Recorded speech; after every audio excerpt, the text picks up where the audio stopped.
Damn, son, where'd you find this?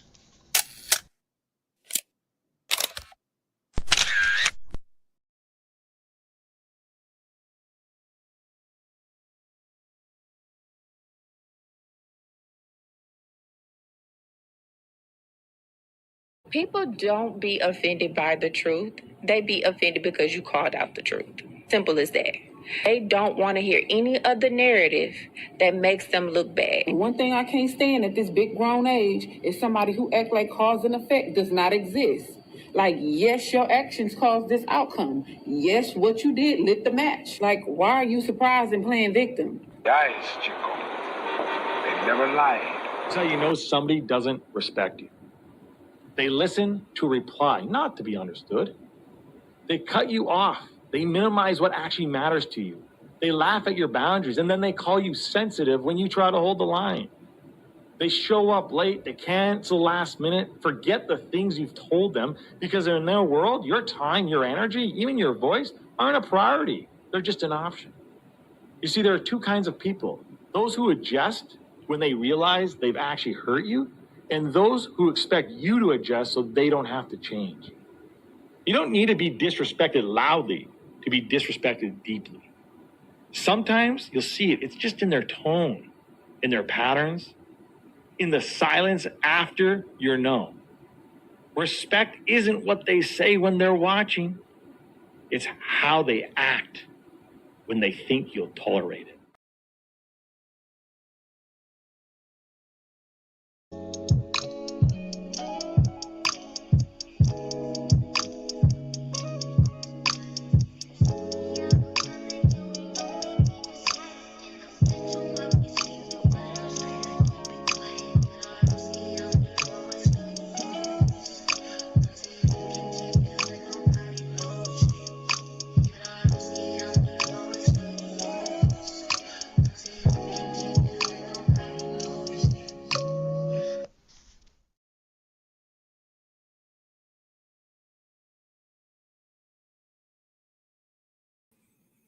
Happy Monday, happy Monday, happy Monday. Glory, praise, and honor to the Most High, first and foremost, above anything else. It's good to be here. Happy to see you. I hope you enjoyed your weekend. I hope that your Monday started off splendid. I hope it was calming. I hope it was rejuvenated with the Saturday and the Sunday that was given to us. Little things matter. That's all I'm saying. Count your blessings. Be grateful for the hardships. Be grateful for the trials and the tribulations. Try to find a light in the dark because it's always there. Shout outs to my poets, my writers, my content creators. Saturday, 7 p.m. Eastern, the open mic will be spinning the block. So tap in, pull up. If you know somebody who knows somebody, send them over this way. Shoot me an email, shoot me a DM. You're more than welcome to join, you know. You see the title. Got a clip I'm going to play. I got the crew in the building. I'm going to bring everybody up. And we're going to get this show started. You heard? Let me see how I want to do this. All right. Yo. Let me get everybody up here. What up?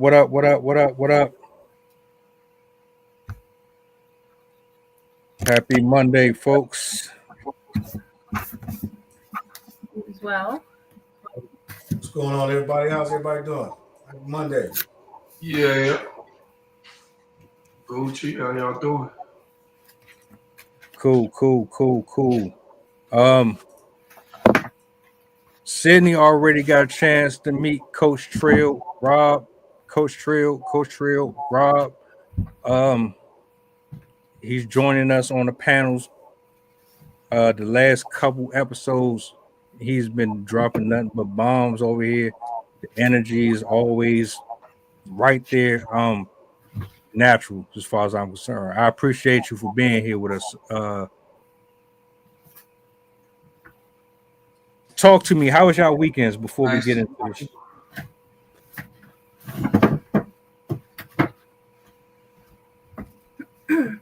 Go ahead, Sydney, ladies first.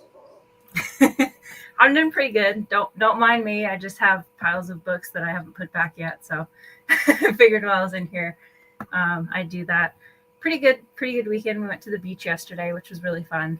And my kid ended up hanging out with a little girl that was also their similar age, and he enjoyed hanging out with her. So that was pretty cool to see him interact with a stranger in a kind way, inviting. Since normally I'm used to watching him and my daughter where he just like, actually, that's my toy, so I'm going to take that. So it's always good to see him in a positive light when normally I just see the typical 4-year-old behavior. But yeah, other than that, doing pretty good. I really enjoyed the poetry event. So yeah. What about you, Rob? What's the word? How was your weekend? Oh man, it was good, man. It was good enough to be here today. I'm a little under the weather, but we gonna keep thugging it out, you know. All right, bro. I need to send you some Advil, some Tylenol, something. I got you covered. All right. Nice to meet you, Coach Trev. Yeah, for sure, man. You too, International Rob. Hey, my weekend was pleasant, man. I didn't do much. Enjoyed the weather out here in sunny San Antonio. Took some time, did some self-reflecting, and getting ready for the week. How about yourself? Right here. I'll be right here, bro. I'm right here all weekend. Matter of fact, I do take a couple of hours off. I watch a few movies. I spent back. I watched Source Code. I watched Eagle Eye. I watched a couple of old joints though, like a lot of old joints. Catching up on your conspiracy theories, huh? Yeah. But look, I got a clip for y'all, man. I'm gonna bring it up on the screen. The dude, I don't know if this is a real situation or skit or not, but my man, he pulled up on his fiance having a picnic with her ex. Now, graveyard. Yeah, the guy is deceased, and she was having a whole little spread out for him and everything. He kind of went off on her a little bit. So I just want to get y'all thoughts on it because this kind of got a little wild, man. There was people who was in the comment section saying, "Oh, he's doing too much. He should be understanding." There's other people that saying he did the right thing, and I just want to kind of get y'all feel for this. So I'm gonna let this rock out, and we'll go into like a rotation. Don't matter. Oh well, Sid, I'll let you kick it off, ladies first, unless somebody else want to jump in. Y'all already know the program, so let me go ahead and play this. Your mama house though. Yeah, you forgot I had your location, huh? But you at your mama house though. But you having the whole picnic. You having the whole picnic. Who grave is that? Who grave is that? Can you please put the phone down so we can talk about it? No, who is Brandon? Can you please put the phone down so we can and talk today about his birthday, huh? it? So you want to serious. it ain't that serious. Why you didn't tell me you was coming up here? Because it's not this Why you didn't tell me you serious. was coming up here? All right, look, when you get done with your little picnic. I'll just say this nice and simply for everybody to understand, right? If you know you have it in you to any degree to be jealous of somebody who is not even here on earth with us any longer, please refrain from dating anyone at all. Teacher, I got a question. Why do we always question the guys for being the crazy one when there's literally a crazy woman right there on the ground having a picnic with her dead boyfriend, not dead husband, not dead relative, dead boyfriend. And she lied about where she was to her alive fiance. Now, I'm not saying the crash out is justified. I think this whole thing was a skit. But let's just say hypothetically, this is all real. That's not crazy. She lied about where she was going. First of all, she lied.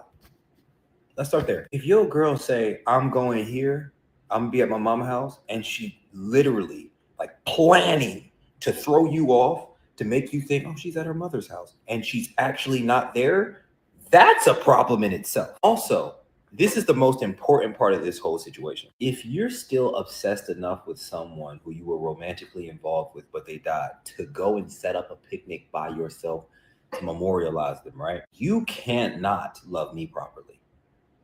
You cannot, because I don't know how many people have ever been in a situation like where you stop dating someone and you on the rebound, you talking to some other girl, but the old girl's still on your mind. You cannot love the new girl properly.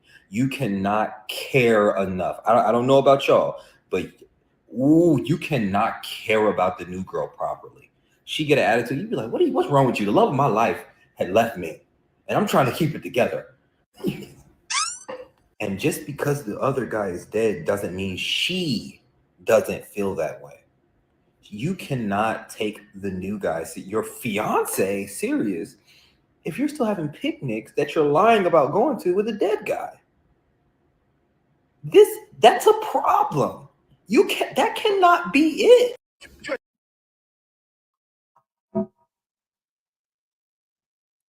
There you have it.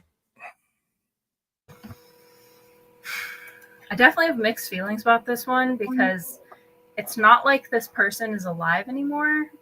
And like typically if the person is going on about their ex, it's because of the jealousy behind like, well, maybe they might cheat, they might leave me, they might still have feelings for them. But if it's somebody that had passed away, I don't think it's quite fair to, I mean, I can understand the emotions of that person who's in a relationship with the person whose partner had died. But they should give them some grace because, I mean, again, we don't know how this person passed away, but when somebody that's important to you passes away, it can take years, decades to fully get over that death. Especially if you're like very, very close with that person, romantically involved, or if it's like a parent, sister, something like that. My own friend is in a relation. She's married now. She has a kid. But when they got together, he was still mourning the death of his partner. I think he had died at least 5 years before. I think it might have even been 10 years before. And it was sudden. I think he had like a heart attack or something. But he was still in the process of mourning his partner when they got together and even into their relationships. She still had to cope with his emotions around that death, especially because he had a lot of anxiety and whatnot, as well as the mourning period. So I do find it a little suspicious that she didn't tell him that she was going, but to me, that could also be an indicator of how receptive he is towards her feelings. It might mean that he's not been open with her to express those emotions, and he hasn't been very kind to her in her response.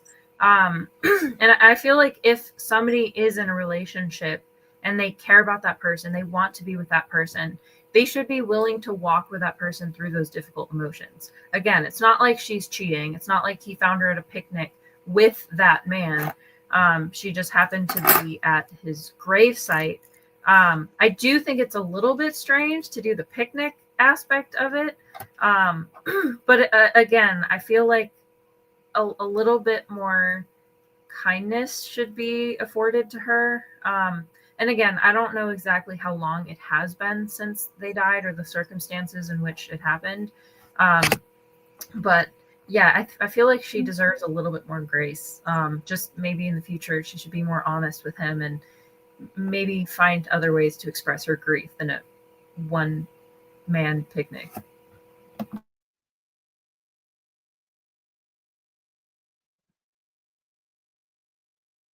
Get him, coach. Yeah, I got. So what I replied to the video is I don't think you can tell anybody how to properly grieve, but what I can't say is what you can do is communicate effectively. So I wouldn't be blaming that man in the video. What I would think is, what I would ask the question is, did she communicate properly? One, how she was feeling. Two, about the actual grieving process itself, and then if that's the way they're interacting, whether it's a skit or not, right? We could just use this to talk about in real life, in real terms. It's just everybody grieves in their own ways. You can't project the way you feel, onto someone else. So you just have to keep in mind and identify, hey, look, if you're going through a grieving process, then there should be some other avenues, right? Versus us expecting or projecting our emotional feelings onto one another. What about you, Rob? What you got? I'm stuck on if you lied, like if she lied, like, so this is why I be needing more context. I hate to just be jumping out the window, but do they have children together? Did she take the children to a picnic? How did they end? Did they end on a good note? But back to saying that, okay, she didn't tell him where she was going. That's the only thing that really stick out for me, because as you know, me personally, if the guy is dead and she's mourning or whatever, if they was really in love, but if you gotta lie to me, that'll make me feel some kind of way, because I'm gonna think that you love him more than me, and it just so happened that he dead. You know what I'm saying? So what I'm stuck on is good. What's going on here? What, you ain't have to lie. If that was the case, if y'all was close, he could have died of cancer or something. I don't know. And I stepped up. I love you. You know what? We'll work through that. But at the end of the day, if you sneaking going to this guy's grave, maybe resting in peace, then I ain't gonna lie, I probably feel a little funny about that. So, real quick,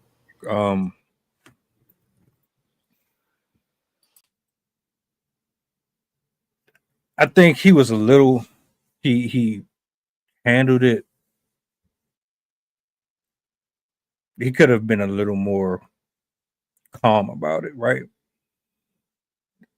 I get the anger, right? But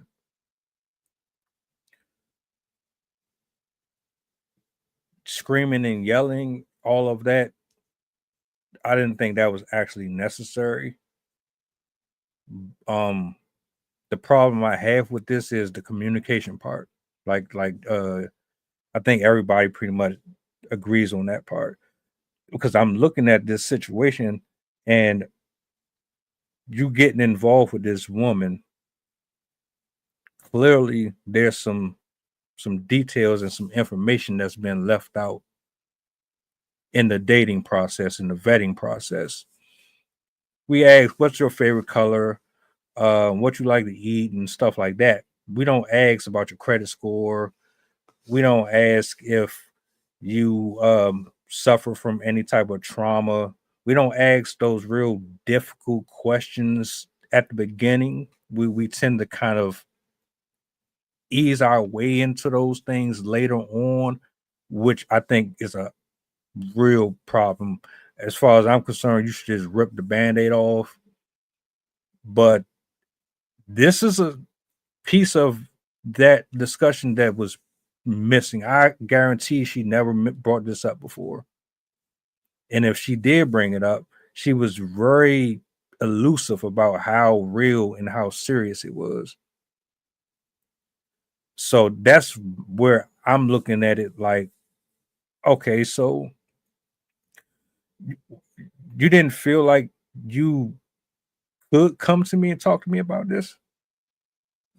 Like if if you're my fiance or I'm taking you serious, I need you to know that this is all or nothing. We're 100% in this. You have to be able to tell me about your blood type. I need to know when you're constipated. I need to know when you have all types of issues with your body. Like we have, like if especially if I'm considering putting a ring on your finger and walking down the aisle with you, I have to know the most intimate parts of you. Now, if you feel at some juncture that you have to withhold from me, that's a red flag. And I'm gonna note that, and I'm going to have it in the back of my mind. Like, I don't know if I can really trust this person or really invest in them like that. So those are my initial thoughts on it. I yield the mic.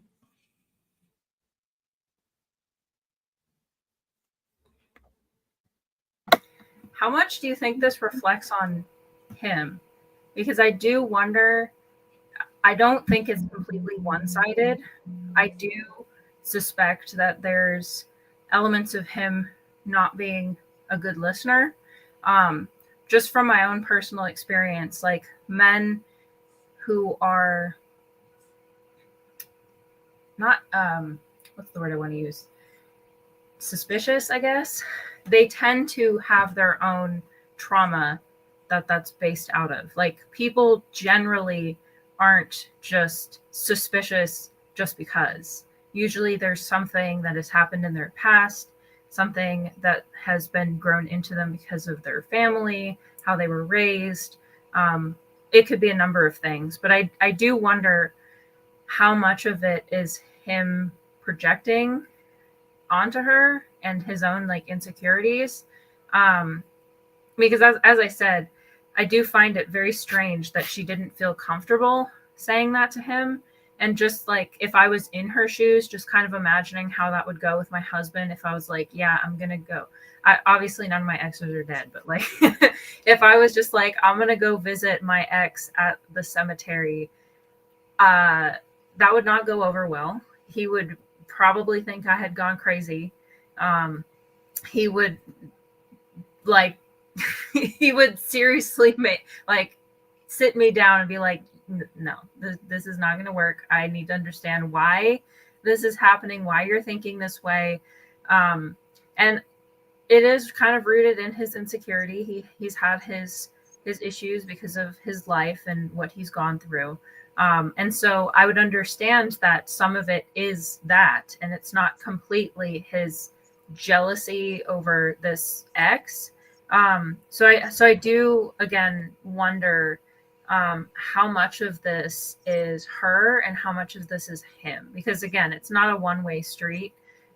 She's acting in response to how he responds, and of course he's acting in respect to her response as well. So it makes me wonder if they have communication issues in other areas, just like you said, Mel. They, like, in relationships, you are literally intertwining your whole life. Like, you should be willing and open to being vulnerable, whether that's exposing the symptoms that you're feeling in your body or insecurities that you're feeling in your intimate relationship with them, your openness about discussing emotional traumas, your willingness to be upfront even with uncomfortable topics. If you can't have that with your partner, that's not a very solid relationship. Any relationship that has trust issues right off the bat is not going to last long unless those two people are willing to learn about where that comes from and work on it together. When you get in a relationship with somebody, you're adopting all of their trauma and they are adopting all of yours. And if neither of you or one of you does not have the willingness to understand, to work with, to change together, again, it's not going to go very far. Somebody's eventually going to hit a wall, feel like nobody's listening, feel like they are not being respected, and that does not bode well with relationships, as we see with the marriage rate right now. A lot of people are very obstinate and are basically like, it's my way or the highway. And so most people are like, all right, highway, peace out. So if they want to make progress on this issue, both of them have to be very open with where both of their feelings are coming from. And I definitely think, regardless of this issue, they have some issues in general with their communication style, and something is up, because again, that's strange to hide from your spouse. Either he is not a receptive person, or she is already not trustworthy to begin with, because she's not willing to share things that are happening. Let me ask y'all a question. Go ahead. My bad. I'm gonna ask the question, and then I'm gonna give it to you. Is there a engagement if she tells him during the dating phase that she's still in love with someone who is no longer alive? Does that ring still get put on her finger? Well, I mean, potentially, yeah, absolutely. I mean, anything's possible. But so using the question that you just said, because that happens more often than not, right? Somebody could have passed away. It could have been a childhood sweetheart. It could have been something drastic. There's widows, all over the world that continue on with life, male and female, or men and women, and they continue to move on in life at some point eventually.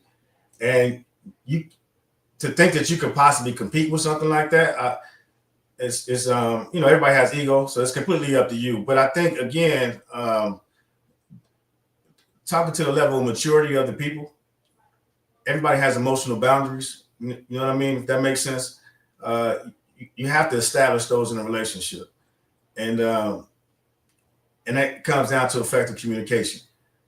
And then if you're in a relationship with something like that, I'm sure somebody's going to tell you, hey, I was previously married, or I previously had a kid. It doesn't even have to be the spouse. It can be a son, daughter, or a sister, brother.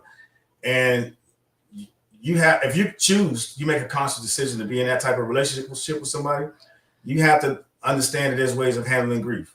And if you don't understand that and you think you do, you're probably already in the wrong. You probably should start out by trying to seek help from a professional versus just assuming that you or that person can probably figure it out. But that's something that happens in the community, right? Because we come from places where we say we built, we hard from the streets. We've been through shit before. Whatever the case it is that you want to use, your terminology, your jargon to make you feel tougher, it's completely up to you. But people in our community don't also go out and seek guidance from people that can possibly help them. And I'm not saying therapy, because that's the buzzword right now, is therapy. But there's other things out there that we aren't necessarily educated on.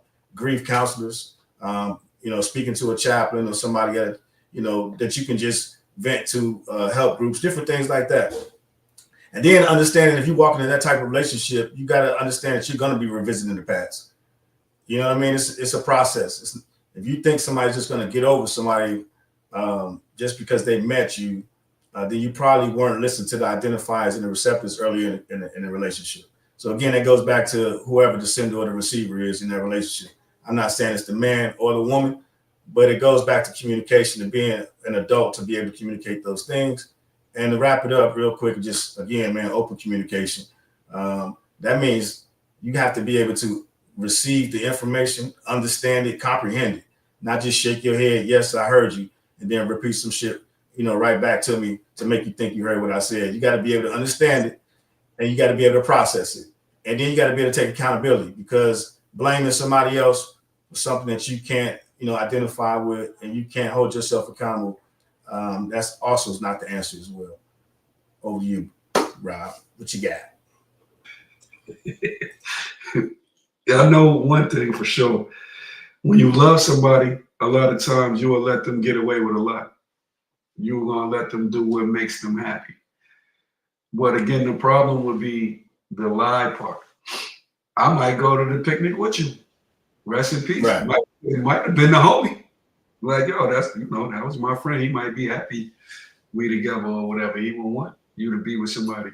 But at the same time, if you got to sneak to it, that becomes my problem. And I'm thinking about for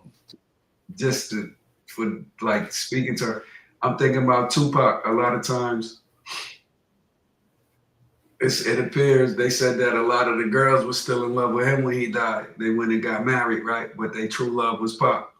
I'm looking at I'm thinking about the movie. There's a couple little movies like that. If it's not Menace to Society, he wasn't dead, but the homie was in jail. And Trey fell in love with the girl, whatever. So, you know, it's different situations or whatever. But again, Right. if you got to sneak, that means I'm in competition with the dead homie. And I'm not really gonna like that, because what's gonna happen, first you're gonna compare me to him. And then second, every time something go wrong, that's who you're gonna be. You know what I'm saying? And then you'll be the one day told me, oh, I wish he wasn't never dead over there. I wish it was you that was dead. And I'm not finna do that. And then also, nobody wants to be in a situation and be number two. There's some people that can live that lifestyle. There's some cultures that do it. You know what I'm saying? But at the same time, here, the American way in the U.S., nobody wants to be number two, especially not to a person resting in heaven. Well, let me ask you a quick question, since you said nobody wants to be number two, right? But I mean, if you go into the situation understanding that you know what I mean, you might be maybe not number two, but one in the possible. I mean, is there a threshold on how long are you willing to play that position? And if so, would you communicate it, or are you thinking it should automatically be assumed? Nah, it's just, you know, you gonna understand, because like it could be the same for vice versa. He could have went and did it. Everything here, you know, it's kind of like a double standard, but he could have been the one that snuck out. It'd still be the same case. You know what I'm saying? Like, okay, you know what? I understand. I love you that much. I'm agreeing with you. Me personally, I might not go have a picnic with you, but you know what? You're going to have a picnic, especially if y'all got kids. If y'all got kids or whatever, you know what? You're taking your babies, holla, wooty woo. You know what I'm saying? I'll see you after for dinner. But at the end of the day, though, you got a lot of me, and then go, now that's going to make me feel, I'm going to feel some kind of way, because what's going on through your head every day while we together? You know what I'm saying? Like on the real, like, yo, every time you look at me, you thinking of this guy. Every time you watch a movie, you thinking of this guy. If I take you to the movies, if I take you to the restaurant, and you go, this way we used to go and all that. After a while, I'm not gonna want to hear that. You know what I'm saying? And you know what? I gotta keep it 1,000. No, keep it 1,000. But at what point do you ask those questions, right? You know what I mean? Because you keep saying, I'm gonna think. At some point, stop thinking and just ask the questions. And then again, it goes back to the open communication, asking those hard questions. Because I mean, you know, you assume and make an ass out of you. But if you just ask the question, you ain't got to think. You know what I mean? It's, hey, how you feeling? If you think that's the situation, or you don't think you know what I mean? So that way you can work past it. Because sometimes you got to ask people questions so they can walk through it. Sometimes they're just trying to figure it all out inside their head. And if you ask one or two probing questions and just shut up, they might talk for 15 to 25 minutes and then tell you everything that you need to hear, versus everybody assuming about the other side and nobody really coming together and having a conversation, if that makes any sense.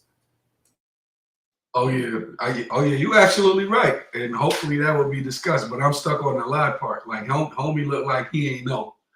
So I'm gonna leave it right there. Like, yo, like for real, because like I said, I'm a person.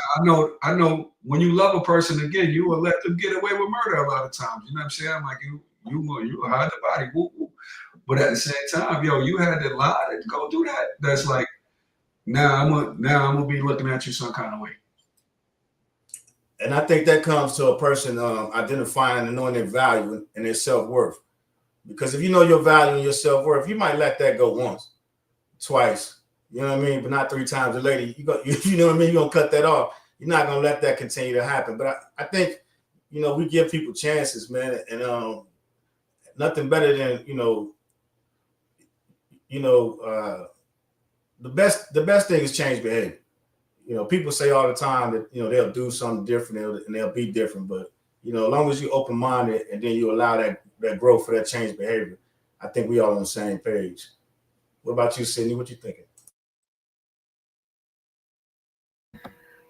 I'm Googling to see what I can find just from other circumstances of situations where people have been in relationships with partners that have passed away. And one of the people that kind of stood out to me was this person is mourning a partner that had died 50 years, a partner 50 years that passed away, and then they ended up getting married and have been with that person for 15 years. And at first the partner felt like he was being betrayed, but then he realized that her mourning him, the past relationship, was not her betraying him. It was just her honoring the emotions that she was experiencing. So a lot of the stuff that I'm seeing here is fairly in line with kind of what we've been saying. One of the things that has been mentioned a lot is if your partner is not comfortable discussing the past relationship with you, seek counseling. Go to a therapist that you can talk openly with. That way you can kind of work out your feelings in a way that's more neutral. But again, I'm still also with Rob, where it's sus that she's being that deceptive with it. And I'm also still kind of held up by the whole picnic thing. So I'm like, that's a lot of work to like, I can understand wanting to honor somebody that you care about, but and I mean, maybe it's just me because I'm not really a cemetery kind of girl. Like we typically the people in our family have been cremated. And so I find, and also I watch like supernatural and horror movies and stuff. So the idea of like hanging out at a cemetery does not really sit well with me, but I guess that's more on me. But I still find it a bit strange that they're going to go through all that effort to do this picnic, because that's kind of a date almost. Like that's a date type activity. That's something that you do with other people. And it's a bit interesting that that's what you choose. I mean, maybe that's their thing. Like maybe that's what they used to do together and whatnot. But I'm like, that's a lot of effort just for that. And then it's also still kind of like an intimate setting. And again, maybe it's just me, but like sitting alone at a graveyard is pretty strange in my opinion, especially if you're not being completely upfront with it. Like she should have at least brought it up to him, be like, hey, his birthday's coming up, or like, I'm feeling really bothered by his death. How would you feel if I went to visit the cemetery and explained her plans to him? And I mean, I get it if she was really uncomfortable to talk to him, but then again, it goes all the way back to the initial point we were making is you have to be open. If you want to maintain that relationship, you have to be as honest as possible, even if it is uncomfortable to you. So at the very, very least, she should be telling him. And if it's not working with him and she wants to continue with that relationship and make it better, she should seek counseling. She should talk to somebody that's able to help her work through her feelings. There are grief counselors. There are other types of counselors that can help you with your memories and how to process emotions and stuff like that.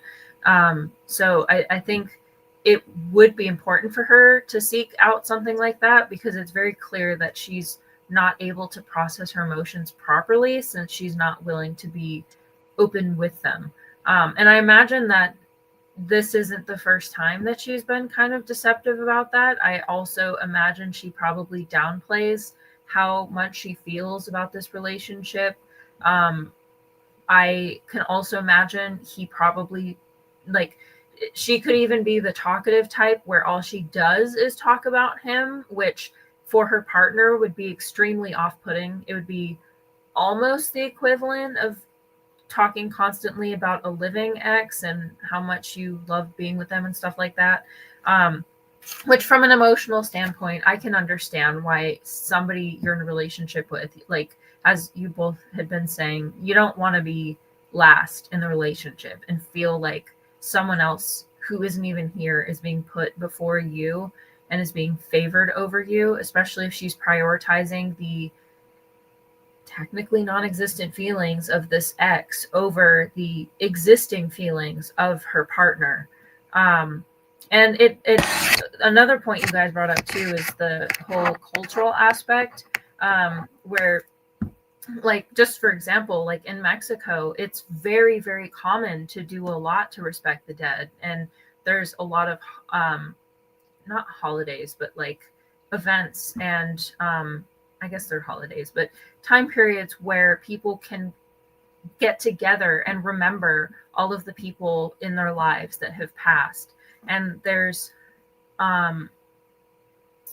rituals and whatnot that they do to promote this healing and respect the people that have passed. But we don't really have that in America. A lot more people in America are either atheist or agnostic or some variation of, like, I don't really believe in God, I don't believe in spirits, I don't believe in people in heaven, stuff like that. And so if they even have competing beliefs, that could also make a big difference too in their communication ability. Because if one of them believes in heaven, believes in the continuation of the spirit, and the other person does not believe in that, that can also make it difficult for them to see eye to eye, because spiritually they're not going to have the same understanding and same reflection on that incident, that relationship. So I also would wonder her, like, what their kind of religious or spiritual affiliations were, and if that had any impact on how this is being perceived.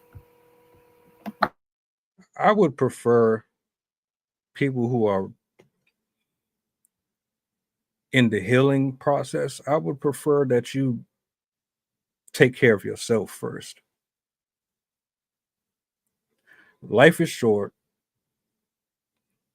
Time does not stop for nobody.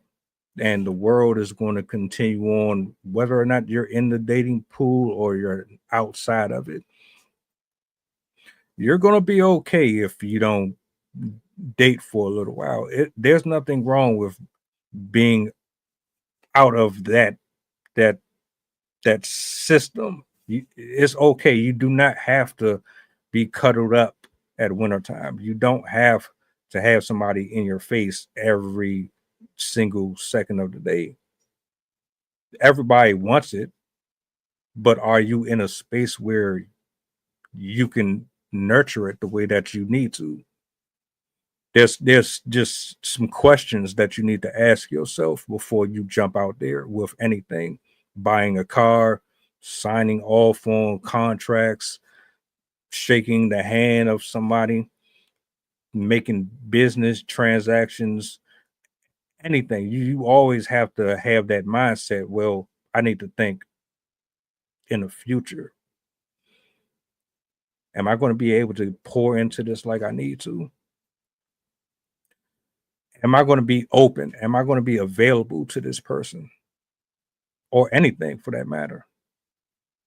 I need to know that you're going to have my back. Vice versa. If I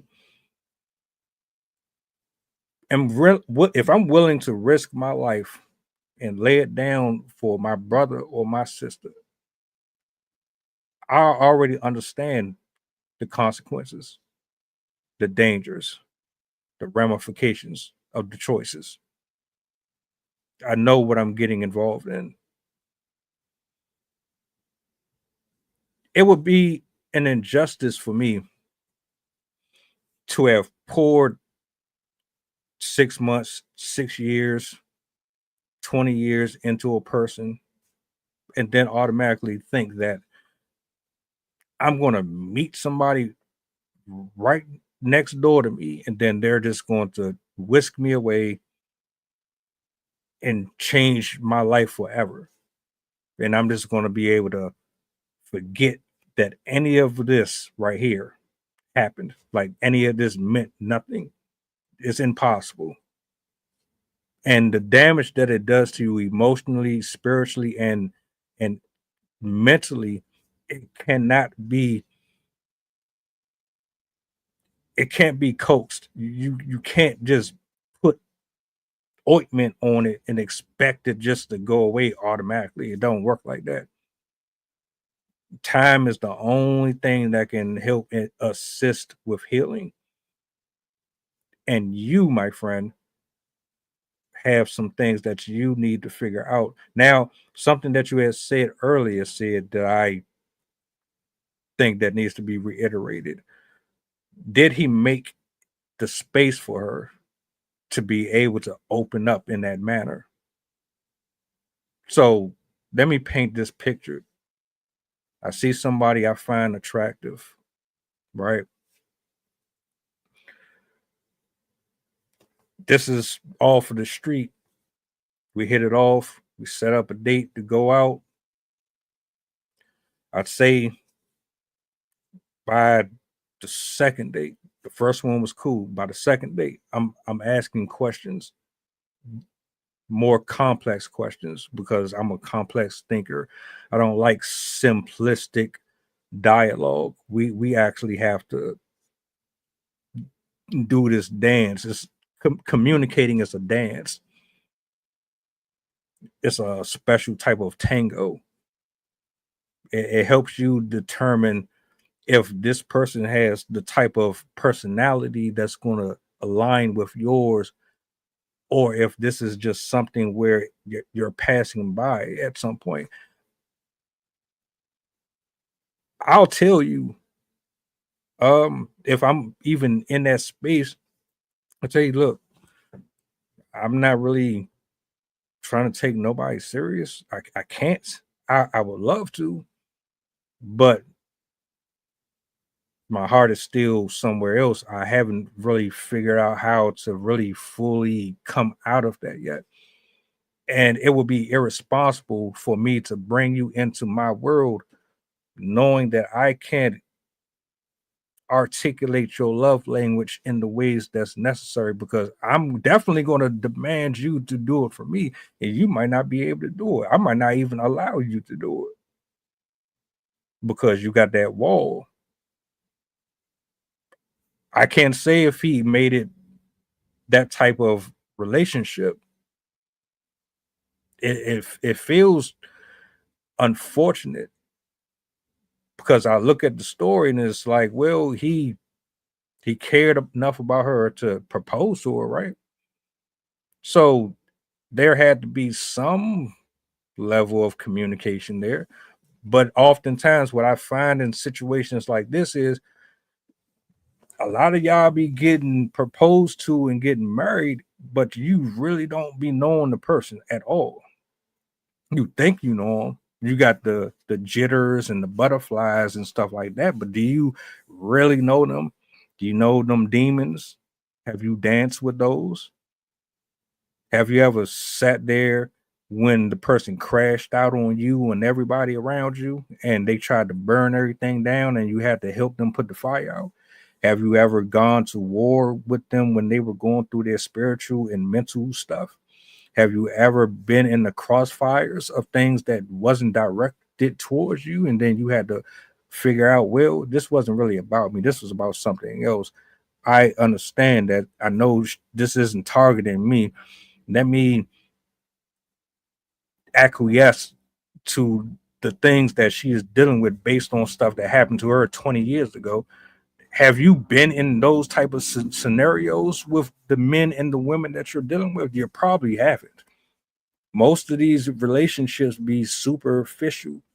They be right here in your face, but they don't have no real depth or substance to it. So I do think a part of this is him not actually understanding her in the ways that he should.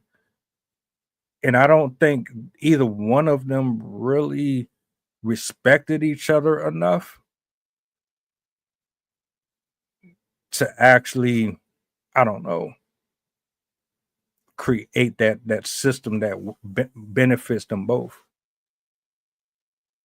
I yield the mic. Yo, let me get that. Hey, look, absolutely, man. You got to take care of your mental health first, right? Just like these these wonderful people in the chat is killing my ass right now. But you got to make sure you take care of your mental health. In order to preserve yourself and be ready for a relationship, you got to make sure you go out there and you seek that guidance. You go see the appropriate subject matter experts, because the problem we have, man, again, is just trying to muscle through, and you gotta talk to somebody. You can't expect somebody else to know how you feel. Everybody, at the end of the day, we all go through things differently. Everybody has emotions, and that's the biggest issue. Is everything we talked about has been handled emotionally versus logically on both sides. So you can't fault somebody to how they react emotionally, because everybody's mentioned on the panel, is everybody has their own traumas. And if you haven't dealt with your trauma, then you're going to deal with something completely different. And it might not be something that somebody has seek the appropriate help and guidance. They might not appreciate the way you react to your trauma. So that's something that you definitely need to take into consideration. And think about it, when you get on the airplane, they tell you to take care of yourself first. Put your oxygen mask on first before you try to help anybody else around you. So the same thing, with your mental health or your mental well-being, make sure you are taken care of first. Make sure you got a solid foundation. And once you go from there, you can build from there. So, Rob, what you got, baby? Hey, I'm telling you straight up. First, I learned that you can't change nobody, especially at our age. Anybody want to change? The hardest people to change is adults, because once we be set in our ways, we don't change until we ready. Usually when we frustrated, what we doing, or we've been doing the same thing, not getting no results, then we change our behavior. Love, whichever way it go, we make mistakes, but when we figure out that's the person we want, if we get a second chance, then we make the adjustments, and we make sure we don't never do that again. So I'm still on the withholding part. Maybe you might not have lied or whatever, but if this is what you're doing, this is something you could have told me. You know what I'm saying? I don't have no problem, whatever, because I love you, right? So like I said, I might have dropped you off to the picnic.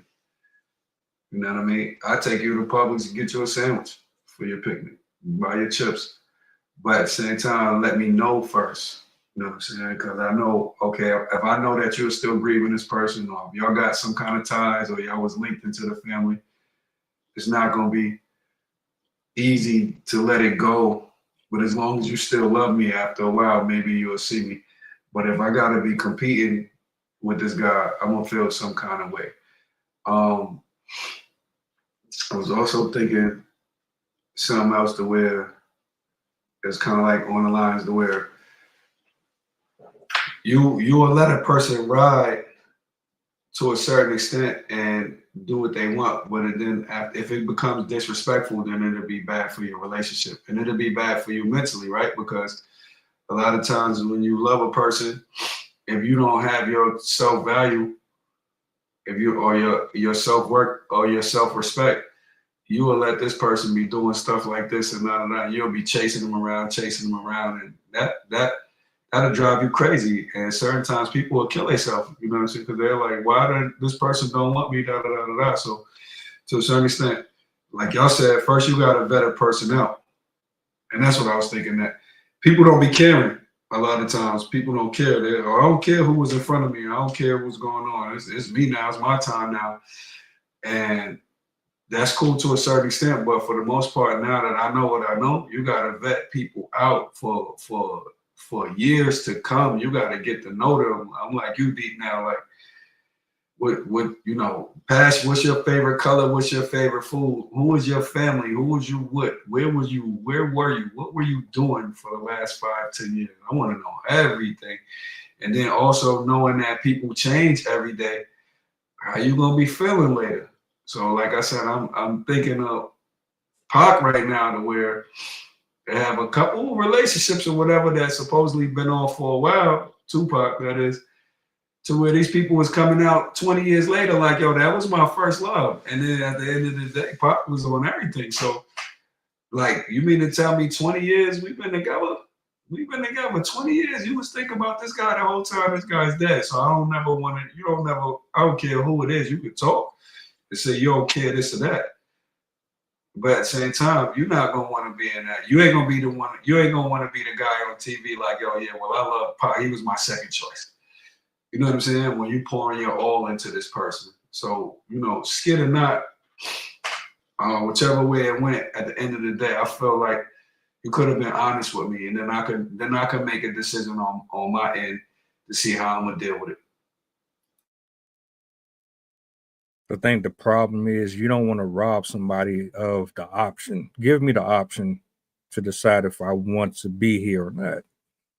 And when you take that from me, what you're basically saying is there's a level of respect that is missing, because you can't possibly respect me and allow me to pour into you with all of what I have, all of my resources and energy.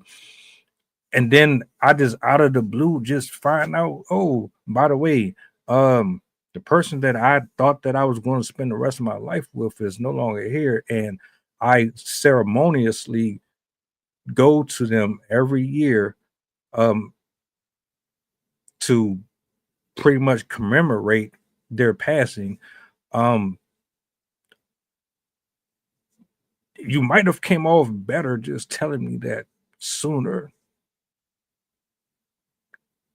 So I don't even think that is about ego or pride. Something that you had said earlier, Trail, you was asking, I guess this was a scenario where they were actually, or if Rob was in the position of actually dealing with the person, how much would he tolerate?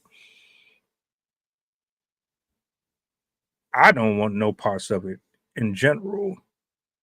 I don't want none of it. I would rather be your friend and help you get through it rather than to even put myself in that situation. The heart wants what the heart wants. I still mourn family that has been gone 16, 17 years. So, I mean, I could never put a woman in a position where she's questioning whether or not she has to compete or try to outdo somebody else. Nah, if I'm with you, I'm going to be with you wholeheartedly because of who you are, and nobody can replicate. They can't cook like us. They don't do this. They don't have the same quirks and blah blah blah. I am not about to sit here and use you as a substitute. And I think the dude felt like he was a substitute. Nobody wants to feel like that at all. And if she really felt like, put it this way, and I'm gonna yield the mic. If she really felt like that was her guy, and there was no need for him to feel threatened or uncomfortable, then she should have just told him off the rip what it was. Why is it so difficult? Matter of fact, why would it be if there's no danger or no threat? Why not just say it? It's harmless, right? I mean, that's a part of you. I done had secrets told to me. I've had people tell me things about them that they are ashamed of, that traumatize them for life. But that's a part of you. I said, I'm interested in you as a person. So if I really mean that, then that means I'm going to have to take what come with it. Now that's case by case.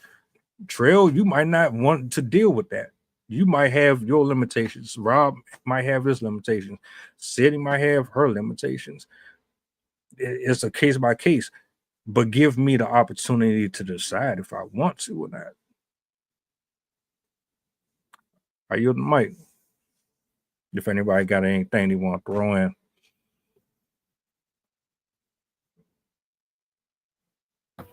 I'll just reiterate kind of the points that we've all made. It really should be based on your own relationship with that person. If you're in a situation that is similar, you really have to work it out between you and that person. I know a lot of people use social media and the internet and whatnot to research to see what other people do. But I do caution people in seeking other people's advice and other relationships. While it can give you a good idea of things that you can do and ways to kind of work with it and kind of insight into potentially the other person's feelings, it is up to you and your partner to come to an agreement and to find a way through whatever that problem is.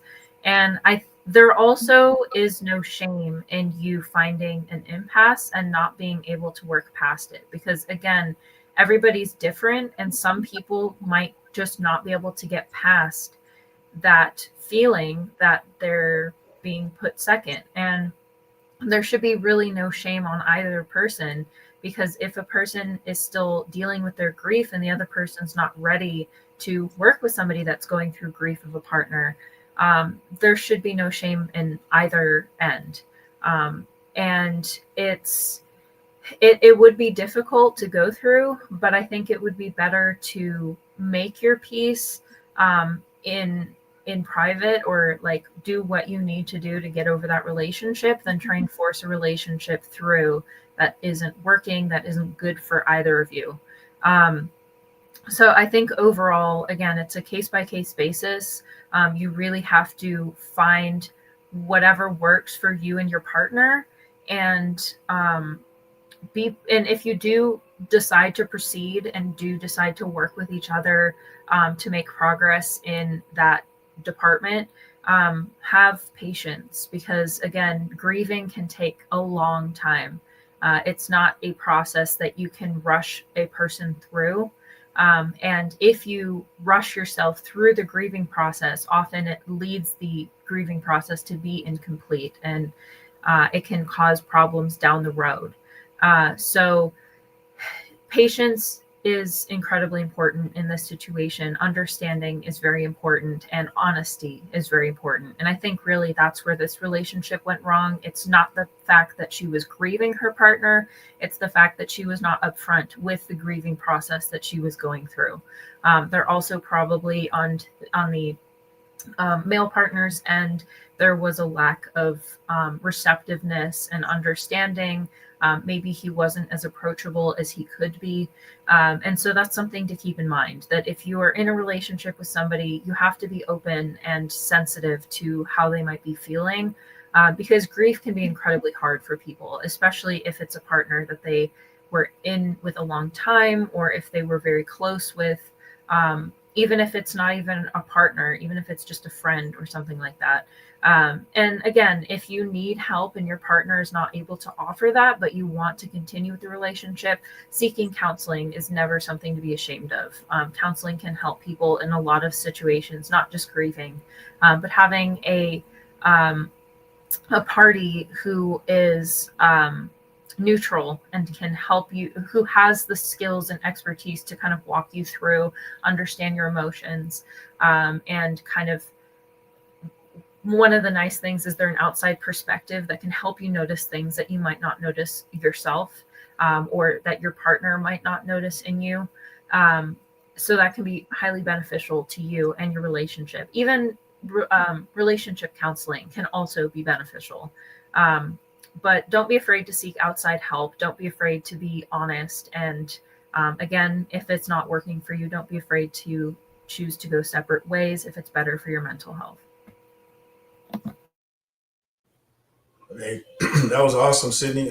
Just to kind of piggyback on a few things is at the end of the day, like she said, there's a place that you can go, but there's also tools and resources and books that you can read. People have done case studies and lessons learned on these type of functions and events. So it's approach each situation as a learning situation, and especially the difficult situations. You want to learn from those, how you can get better. You can look at it as an opportunity to get to know whomever that person is that you're helping out that's grieving, to get to know them on a deeper level. Perhaps that your relationship might have been, you thought it was great, and then this unfortunate event happened. You can take this as an opportunity to dig deeper. There might have, 9 times out of 10, there's some things that they haven't discussed with you over the course of your relationship that's probably still triggering things and you don't even know about it. But take this opportunity to learn. Ask the hard questions, and then approach conflict with curiosity rather than judgment. Don't judge somebody. Be curious. If you're curious, that means you're willing to grow and you're willing to learn. But if you're judging somebody, you're kind of using previous situations and some other things that you may have went through. And so you may approach it with that defensive mechanism that you unintentionally don't even know that you're doing. And you're definitely not going to try to hear that from the other participant in the situation, because you're probably on the defensive, they're probably on the defensive. So again, with curiosity, which means you're inquisitive, you want to learn more, you're asking questions, and you're open. And then this enables the person to grow and then develop those stronger relationships, because essentially 1 or 2 of you at the bottom, and now it's all about the rebuilding stages. So you can choose to be a part of that rebuilding stage, even though you weren't part of that destroying stage. And then you can build a better and solid foundation from that point on. So completely up to you. You don't have to do any of it, but just keep those things in mind and be open-minded when trying to help somebody going through grieving. And then keep in mind, too, at some point, you also may be grieving yourself. That's all I got. Bang, bang, bang, bang, bang. Flat out. Yeah, I'm with y'all. I'm gonna piggyback off what you said, D. If some people don't like to be alone, and that's a problem, that becomes a problem. So if you still grieving like that or whatever, it's going, well, you gotta be sneaking around or whatever, you probably don't need to be in a relationship, one. Because if you say you love that person and you're going in after a while, you gotta be honest with that person. And something as simple as that don't seem like that would have been trivial, where you say, you know what, I want to go, I do this memorial thing, like you said, Coach, every year. Will you be okay with that? Because if a person love you, they wouldn't mind that, I don't think. Also, you gotta remember, you can't change people, and you can't. You once you in that relationship, you say after a while, again, you really can't be doing things out of pocket. So I say with this, stay alone until you're ready. Grieve however long you want, because there's nothing wrong with dating. There's nothing wrong. People do it all the time. I don't want to be exclusive, or you know what, I ain't really messing with nobody. We're gonna be friends with benefits or whatever, but I'm not gonna move in or do this or that until I get over whatever I'm going through. Keep your stuff private for the most part, as much as you can, and do whatever y'all can to grow together. whichever way the case, if you love a person, you might let that slide, like you said, but fool me twice, then it becomes a problem. So I'm with you, Coach, to where, okay, you know what? This. It could have all been funny to where it's like, hey, you know what? You could have just told me. You know what I'm saying? But if you gotta be sneaking around and then that's something you gotta work out that I can't help.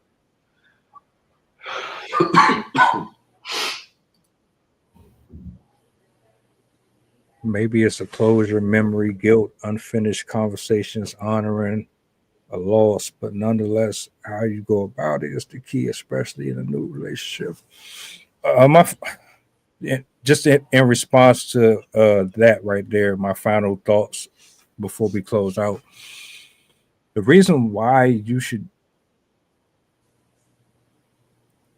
refrain from jumping into stuff right away is because eventually you're, like Rob just said, eventually you're going to have to answer for it. It's no different than eating unhealthy. There's a matter of time before that stuff is going to start affecting you, and you're going to have to go see somebody for it, and they're going to tell you to change your diet up, change up what you're drinking, all that. Take care of you above everything else. I promise you, you'll thank yourself later. You want what the next person wants, but nobody is getting a fair shake if one party is not 100% and the other one is.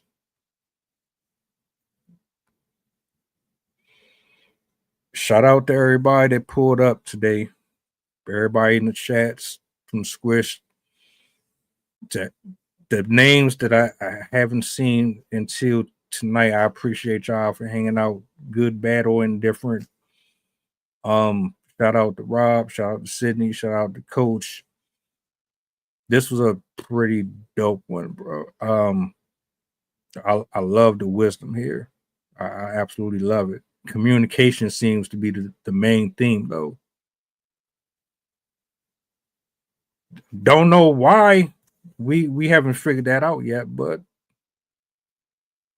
yeah, I hope whatever's going on with them, they heal from it, they build from it if they stay together or go separate ways. And yeah, we about to get up out of here. I hope you guys enjoy the rest of your night. Be safe on the road. Don't let the work week stress you out. Don't let the pressure stress you out. And yeah, see you guys tomorrow. Have a blessed one. Tomorrow.